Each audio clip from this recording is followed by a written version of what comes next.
वेळ साधारण 12 नंतरची. ठिकाण होतं पुणे पोलीस आयुक्तालय.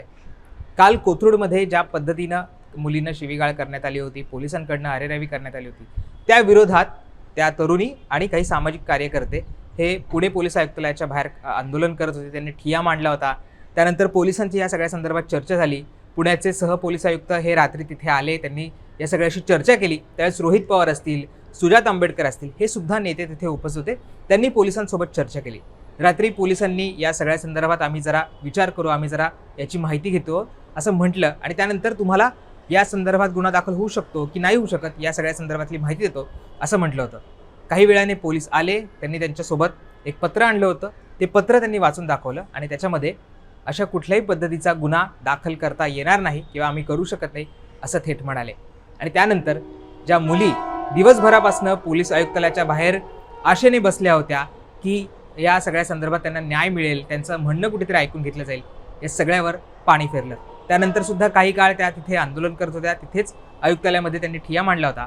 पण सगळ्या व्यवस्थेने ज्या पद्धतीनं त्यांना कुठेही त्यांचं म्हणणं ऐकून घेतलं नाही. त्यानंतर पहाटे साधारण 3:30च्या सुमारास ते आपापल्या घरी गेलेलं आहे. पुण्यामधलं हे प्रकरण कालपासून गाजतं आहे. किंवा सगळ्यांना या सगळ्या संदर्भातली माहितीसुद्धा मिळाली असेल.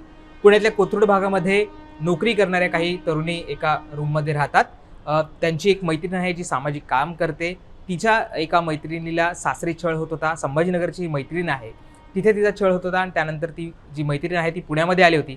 तिची राहायची कुठे व्यवस्था नव्हती, एक रात्रीची सोय हवी होती. म्हणून ती सामाजिक काम करणाऱ्या ज्या मुलींनी आहे त्या मैत्रिणींकडे पाठवलं. त्या मैत्रिणी बॅचलर्स आता, त्यामुळे एक रात्र तिथे राहू शकते असं त्यांनी म्हटलं.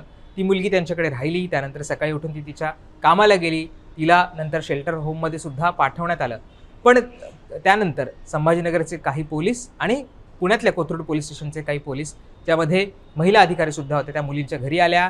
त्यांची झाडाझडती करायला सुरुवात केली. त्यांच्याकडे कुठलंही अटक वॉरंट नव्हतं, कुठलं सर्च वॉरंट नव्हतं. त्या मुलींना शेरेबाजी केली. त्यांच्या कपड्यावरनं त्यांना बोलण्यात आलं.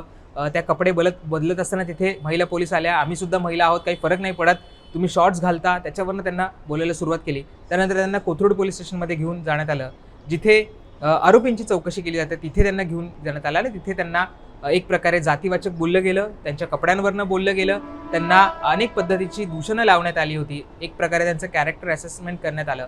त्यानंतर जेव्हा जी मुलगी संभाजीनगरवरनं आली होती, ती मुलगी एका शेल्टर हाऊसमध्ये आहे, तिथे तिला पोलिसांकडनं तिथे चौकशी करण्यात आली, सगळ्या गोष्टी तपासण्यात आल्या. त्यानंतर या मुलींना सोडण्यात आलं होतं. या सगळ्या ट्रॉमामुळे, पोलिसांनी केलेल्या जातीवाचक टिप्पणीमुळे, कॅरेक्टर ॲसिनेशनमुळे त्या मुली पूर्ण ट्रॉमामध्ये गेल्या आणि त्यानंतर त्यांनी ठरवलं की या सगळ्या संदर्भात आवाज उठवायचा. आवाज उठवण्यासाठी त्यांनी कोथरूड पोलीस स्टेशनमध्ये तक्रार केली, पण त्यांचं कुणी ऐकलं नाही.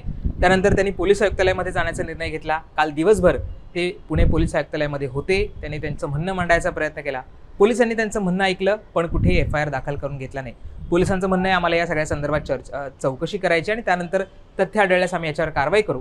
पण या सगळ्यामध्ये मुलींचं म्हणणं आहे, त्या दलित समाजाच्या मुली आहेत, SC ST अंतर्गत जो कायदा आहे त्याच्यामध्ये गुन्हा दाखल करता येतो आणि त्यानंतर चौकशी करणं अपेक्षित आहे. पण पोलीस त्याच्या कुठच्याही पद्धतीचा गुन्हा दाखल करत नाहीत. अनेक सामाजिक संस्था असतील, त्या मुलींचे काही ॲडव्होकेट मैत्रिणी असतील, ह्या सुद्धा तिथे होत्या. त्यांनी सुद्धा कायदा समजावून सांगायचा प्रयत्न केला, पण कुणीही त्यांचं म्हणणं ऐकून घ्यायला तयार नव्हतं. दिवसभर त्यांनी त्यांचा ठिय्या दिला.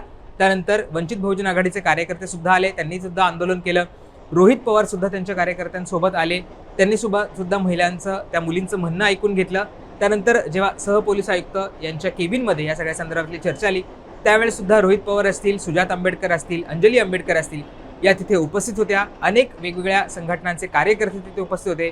पोलिसांनी सगळं म्हणणं ऐकलं, आम्ही याच्यावर विचार करतो असं म्हटलं, काही वेळ मागून घेतली आणि नंतर काही वेळाने आल्यानंतर सुद्धा त्यांनी याच्यामध्ये कारवाई करता येणार नाही, याच्यामध्ये आम्हाला काही FIR दाखल करता येणार नाही असं म्हटलेलं आहे आणि कुठलीही कारवाई करायला नकार दिलेला आहे. त्यामुळे एक प्रकारे त्या मुलींची निराशा झाली, परंतु त्या मुली त्यांच्या आंदोलनावर ठाम आहेत.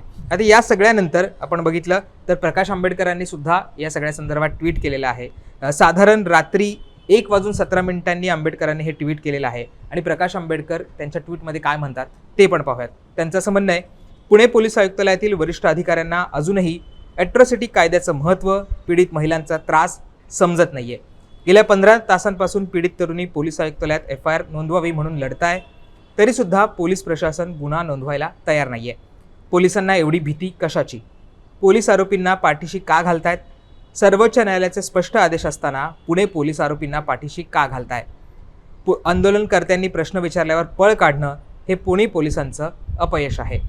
जोपर्यंत पोलिसांवर गुन्हे दाखल होत नाहीत तोपर्यंत वंचित बहुजन आघाडीचे पदाधिकारी व कार्यकर्ते पोलीस आयुक्तालय सोडणार नाहीत, असं प्रकाश आंबेडकरांनी ट्विट केलं होतं. आणि त्यासोबत त्यांनी एक व्हिडिओसुद्धा शेअर केला आहे, ज्याच्यामध्ये सुजात आंबेडकर आपल्याला दिसत आहेत, तिथे रोहित पवार दिसत आहेत, अनेक वंचितचे कार्यकर्ते दिसत आहेत आणि पोलीस जे त्यांचं म्हणणं आहे ते मांडल्यानंतर तिथनं जाताना सुद्धा दिसत आहेत.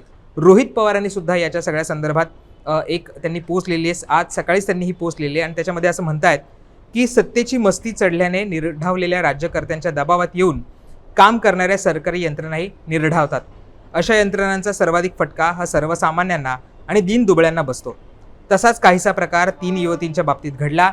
त्यांना चक्क कोथरूड पोलीस स्टेशनमध्ये अत्यंत खालच्या पातळीवर जातीवाचक शिवीगाळ करण्यात आली. याबाबत गुन्हा दाखल व्हावा म्हणून 2 दिवसांपासून सामाजिक कार्यकर्ते आंदोलन करतायत.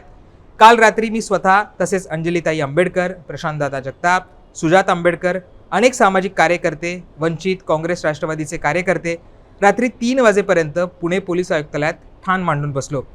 पण यंत्रणा मात्र तक्रार घ्यायला तयार नव्हत्या. पोलिसांनी तक्रार घेतली नसली तरी जनमताच्या दबावापुढे झुकत पोलिसांकडून तसं लेखी मात्र आम्ही घेतलंय. पोलीस यंत्रणा सर्वसामान्यांना अशाच प्रकारे त्रास देणार असेल तर आम्हीही आवाज खाली असाच प्रतिसाद देऊ. झोपलेले गृहमंत्री जागे होतील ही अपेक्षा, असं म्हणत देवेंद्र फडणवीस यांना सुद्धा या सगळ्या पोस्टमध्ये रोहित पवारांनी टॅग केलेला आहे. त्यामुळे या प्रकरणामध्ये अद्याप तरी गुन्हा दाखल झालेला नाही आहे. त्या तरुणी रात्री उशिरापर्यंत पोलीस आयुक्तालयामध्ये होत्या, पण गुन्हा दाखल न केल्यामुळे निराश होऊन काहीशा त्या आता घरी गेलेल्या. त्यामुळे या प्रकरणामध्ये पुढे काय होतं, खरंच पोलिसांवर कुठली कारवाई होते का, या सगळ्या प्रकरणामधनं काय समोर येतं हे पाहणं महत्त्वाचं असणार आहे. पण तुम्हाला या सगळ्या संदर्भात काय वाटतं हे आम्हाला कमेंट करून सांगायला विसरू नका. आणि मुंबई तकला सबस्क्राईब केलं असेल तर ते सुद्धा करा. धन्यवाद.